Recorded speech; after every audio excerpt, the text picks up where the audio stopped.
Sabar ni pahalanya tak dapat dikira, punya banyak. Nak sabar ni pula kena ada ilmu dan kena ada bimbingan.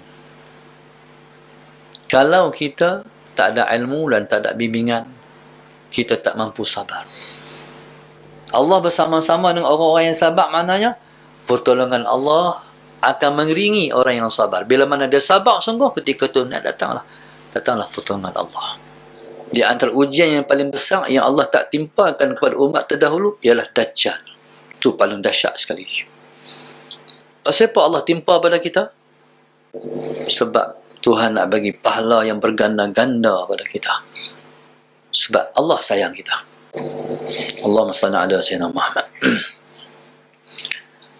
Jadi, atas sebab itu, atas sebab kita dah faham situasi macam tu,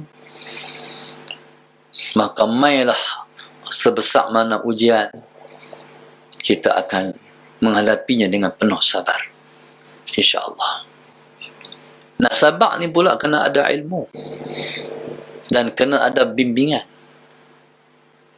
Kalau kita tak ada ilmu dan tak ada bimbingan, kita tak mampu sabar. Seperti yang Allah sebut, wa man sabruka illa billah. Bila mana Allah nak bagi kita sabar, Allah bimbing kita.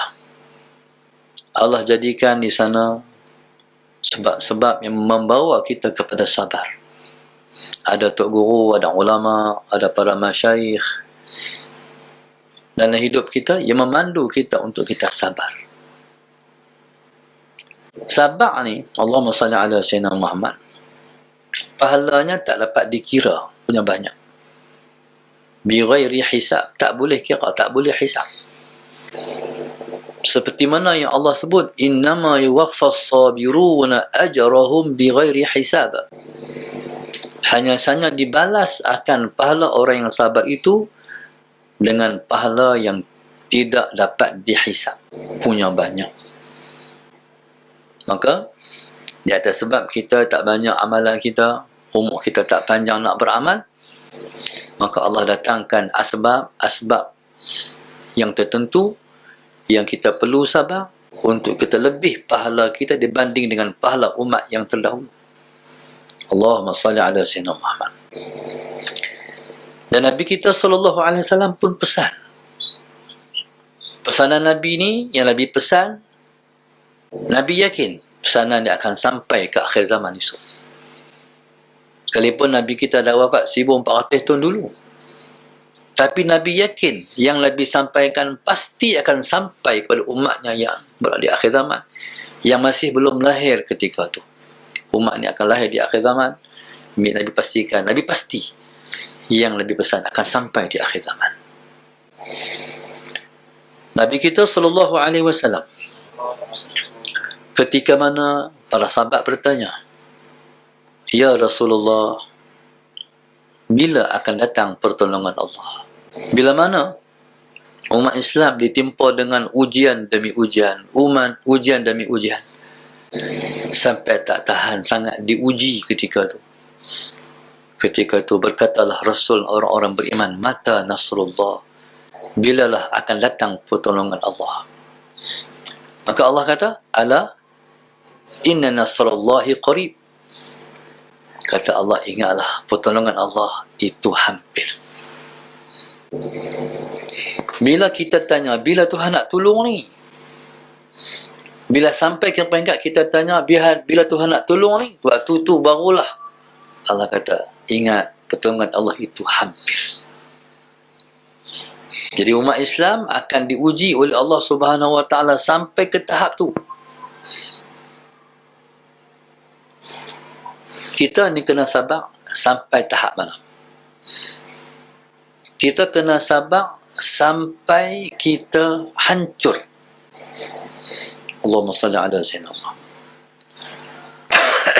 Sebagai contoh, kita pergi di padang tembak, orang menembak tu kan. Target tu orang tukar dia bila. Lepas dia pun dah hancur.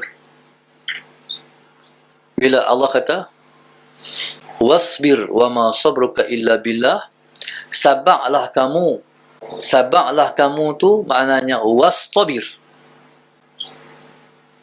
Sabar tu maknanya wastabir. Apa maknanya? Maknanya hamba kena sabar sungguh-sungguh. Sesungguhnya Allah bersama dengan orang-orang yang sabar. Allah bersama-sama dengan orang-orang yang sabar maknanya pertolongan Allah akan mengiringi orang yang sabar. Bila mana dia sabar sungguh, ketika tu datanglah pertolongan Allah. Ni kira tak teruk lagi ni COVID ni. Tuhan telah menentukan bahawasanya masyarakat dunia, umat Islam dan bukan Islam akan berhadapan dengan situasi ini. Allahumma salli ala sayyidina Muhammad. Jadi, bismillahirrahmanirrahim. Bila mana kita diuji oleh Allah ni, kita kena sabar. Sabar sungguh-sungguh. Tak kira apa situasi kita. Contoh, orang yang ambil vaksin pun kena sabar sungguh-sungguh. Dan realiti orang yang tak ambil vaksin pun kena sabar sungguh-sungguh. Faham tak? Ambil vaksin pun ada risiko, tak ambil vaksin pun ada risiko. Ini Tuhan buat. Allahumma salli ala sayyidina Muhammad. Cuma setiap orang yang nak ambil, buatlah pergantungan kuat dengan Allah. Nak ambil ni, jangan pergi belah ambil ya. Tuhan kita ada. Mayang sunat rakaat, sunat hajat. Minta Tuhan tentu yang terbaik. Yang duk ada ni, masalah Sayyidina Muhammad. Pergi ambil terus macam tu, tak berdoa apa dah. Pipi adalah kesan. Kesan yang kita kena tu, kita kena sabar. Kadang-kadang kita sihat sebelum ambil. Ambil tu mula tak sihat. Kena terima, sabar. Dah macam tu ketentuan yang ditentukan.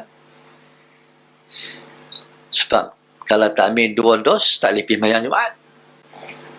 Jadi kalau kerana hati tu nak tunai perintah Allah, Allahumma salli ala sayyidina Muhammad, kita pergi ambil 2 dos tu, kira serah pada Allah. Aku ni Tuhan yang aku ambil 2 dos ni, aku nak pergi Jumaat. Letak bagi betul. Bukan vaksin tu boleh bagi kita selamat. Tak. Kata vaksin tak kena apa dah, tak kena COVID, bohong. Salah Sayyidina Muhammad. Sebab tu doktor catat kat kita, kalau ambil 2 dos pun belum tentu kita selamat. Mana belum tentu kita tak kena COVID. Doktor kata tu betul ya. Cuma kita tak faham doktor kata. Faham tak? Doktor tu akidah kuat. Faham. Dia kata, ambil 2 dos pun belum tentu. Nak marah doktor pula. Betul lah tu. Betul lah. Belum tentu. Sebab semua ni yang bagi kesan positif, negatif Allah. Allahumma salli ala sayyidina. Belajarlah situasi-situasi yang berlaku dalam hidup ni. Allahumma salli ala sayyidina Muhammad. Dulu mula-mula dulu ada simptom. Hari ni tak ada simptom. Dia COVID ni ada di mana-mana. Allahumma salli ala sayyidina Muhammad. Di mana-mana ada COVID. Sebab dia seperti hama. Varian dia macam-macam. Ni akan main pula lagi. Dan beritahu kita lah. Dia beritahu ni macam WHO tu kasyaf tu. Dia abang satu akan main pula ni. Dia tahu mana? Kau dia buat? Tak tahu lah. Wallahualam lah. Tapi dia kasyaf lah. Hak ni lagi teruk. Akan main lagi teruk. Siapa ambil yang Sinovac. Hak tu ketucuk lagi pula. Tambah 3. Sebab varian mungkin lepas kata sebab Sinovac tu tak canggih ingat kot, murah sikit kot, saya tak tahu. Dia kena cucuk lagi pula. Sama ambil Pfizer, okey, tak payah cucuk lah. Kita pun tak tahu. Mana lebih bahaya? Sinovac ke ataupun Pfizer? Tak tahu. Allahu Akbar. Jadi yang tahu hanya Allah.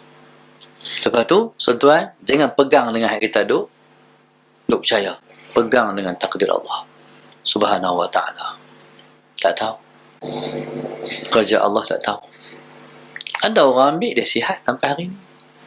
Ada orang ambil mula tak sihat dah. Jadi itulah yang saya kata, jangan bergantung dengan makhluk, bergantung dengan Allah.